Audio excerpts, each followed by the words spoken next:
Pemirsa, penyakit hiperkolesterolemia atau kolesterol tinggi itu tidak memandang status sosial maupun gender.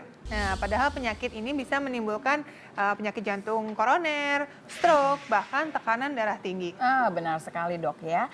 Malah faktanya di Indonesia, orang-orang yang usia 15 tahun itu hampir 30% punya kadar kolesterol dalam darah itu di atas normal. Wow. Padahal kalau ngomong juga nih pemirsa, sebetulnya sih kolesterol itu juga penting buat tubuh. Benar. Cuman kayaknya dokter Risa mesti nerangin pada kita nih, mana kolesterol yang baik, mana yang tidak baik. Iya, memang karena kalau kita ngomongin hiperkolesterolemia, ini banyak faktor yang menjadi penyebabnya. Seperti misalnya ada faktor keturunan yang bisa menyebabkan kolesterol itu meningkat dalam tubuh. Tapi tidak luput juga dari gaya hidup dan pola makan kita sehari-hari.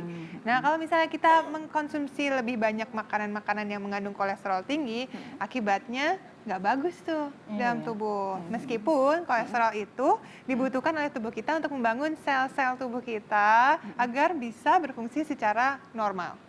Selain itu, kolesterol juga bisa membantu tubuh untuk memproduksi vitamin D, mengatur hormon yang ada dalam tubuh kita. Kemudian digunakan juga untuk produksi asam empedu. Nah, bahkan itu digunakan untuk mencerna lemak. Di dalam darah, kolesterol itu dibawa oleh protein. Jadi kalau misalnya nih pemirsa di rumah belum tahu ya, ketika protein dan lemak itu bergabung, itu keduanya disebut dengan lipoprotein. Nah, dua jenis utama dari lipoprotein itu ada yang namanya LDL atau kepadatan rendah, ya kita sebutnya dengan LDL, low density lipid. Kemudian itu seringkali kita sebut sebagai kolesterol yang jahat. Yang jahat ya. Yang jahat yang gitu LDL. ya. Kemudian ada lagi yaitu high density lipid atau yang kepadatannya tinggi. Nah, ini kita sebutnya biasanya kolesterol yang baik. Kenapa dia dibilang baik? Nah, karena dia fungsinya nih beda. Kalau LDL, dia fungsinya adalah untuk mengangkut kolesterol dari hati menuju ke sel-sel yang membutuhkan. Namun kalau jumlahnya berlebihan, akibatnya kolesterol itu bisa mengendap tuh di pembuluh darah. Artinya bisa menyebabkan penyakit lagi, namanya aterosklerosis. Kalau yang baik atau HDL itu malah justru kebalikannya. Jadi dia itu fungsinya adalah untuk mengangkut lemak atau kolesterol yang berlebihan di dalam sel-sel tubuh menuju ke hati lagi. Sehingga di dalam hati kolesterol akan dihancurkan dan dikeluarkan oleh tubuh melalui dalam bentuk kotoran. Tapi sebetulnya kan yang namanya kolesterol tinggi itu juga bisa dicegah dengan pola hidup yang sehat kan? Iya, tentunya. Nah, kalau misalnya Anda sedang diet ya untuk menurunkan kadar kolesterol, yang paling tepat tentunya dibarengi dengan olahraga. Nah, agar kolesterolnya itu tetap berada dalam ambang yang sehat. Olahraga itu penting banget. Dan tentunya ada beberapa makanan yang bisa diimbangi untuk menjaga kadar kolesterol agar tetap stabil dalam tubuh. Kayak seperti yang ada di depan kita nih, Mbak Lula.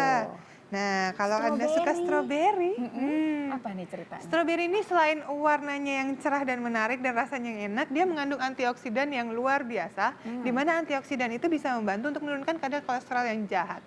Berdasarkan riset nih dari Universitas di Delmarch, kalau misalnya kita mengkonsumsi stroberi ini, kita bisa mengurangi jumlah kolesterol buruk di dalam tubuh. Sedangkan jumlah HDL-nya atau kolesterol baiknya tetap sama. Jadi bagus dong Bagus, ya? LDL aja yang turun. Kemudian yang kedua kita bisa memperbanyak konsumsi dari minyak ikan. Nah, ini berdasarkan American Heart Association. Minyak ikan ini direkomendasikan untuk dikonsumsi sedikitnya 2 sajian per harinya.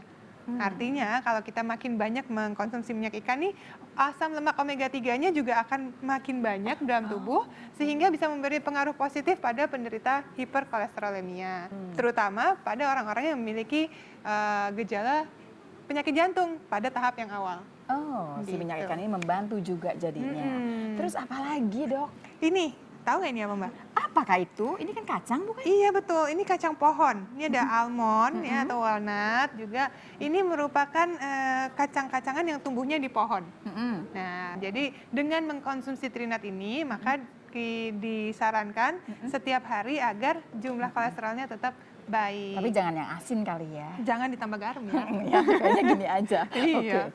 Nah, kemudian bawang putih. Bawang putih ini kan mengandung antioksidan yang bagus juga untuk tubuh kita. Kemudian di dalamnya ada yang namanya alicin. Itu bisa membantu agar menyeimbangkan kadar lemak atau protein darah. Nah, jadi lipoprotein yang mengandung kolesterol tadi itu bisa terjaga jumlahnya di dalam Si tubuh lipoprotein kita. tadi yang HDL sama LDL nih, tapi dia menyeimbangkan. Menyeimbangkan jumlahnya. Kemudian yang terakhir nih ada nih kunyit. Ini kayaknya sih sering dipakai buat masak. Bener. Selain warnanya aja nih, yang kuningnya yang bisa membuat makanan jadi lebih menarik dan lebih lezat, ternyata dia juga bisa membantu untuk membuat si kadar LDL itu jadi jumlahnya menurun. Oh, balik lagi ya, dia turunin LDL lagi ya. Iya. Duh, benar sekali ya dok ya. Selain aku juga sering mengkonsumsi semua makanan yang disebutkan sama dokter Reisa tadi. Tapi biasanya tambahannya aku rutin mengkonsumsi Omepros. Suplemen dengan perpaduan asam lemak esensial yang lengkap dari omega 3, omega 6, omega 9. Juga dilengkapi dengan DHA, EPA, dan juga vitamin E. Yang efektif untuk menurunkan kolesterol di dalam darah. Nah, perpaduan asam lemak esensial omega 3, 6, dan 9 ini jauh lebih efektif jika dibandingkan mengkonsumsi hanya salah satu asam lemak esensial tersebut.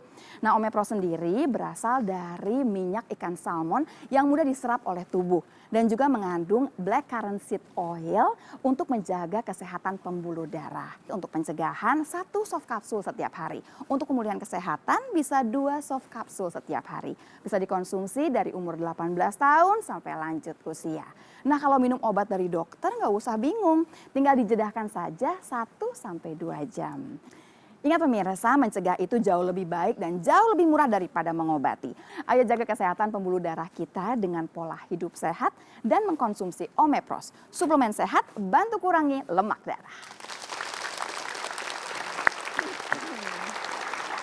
Terima kasih banyak atas informasi dan tipsnya ya Mbak Lula ya. Sama-sama. Habis ini kita langsung olahraga, makan yang sehat nih. Iya, makan dulu ya. Makan dulu baru ya. olahraga.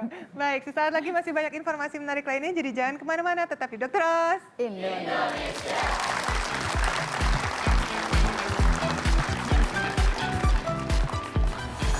Belum makan kalau belum makan nasi, bener nggak?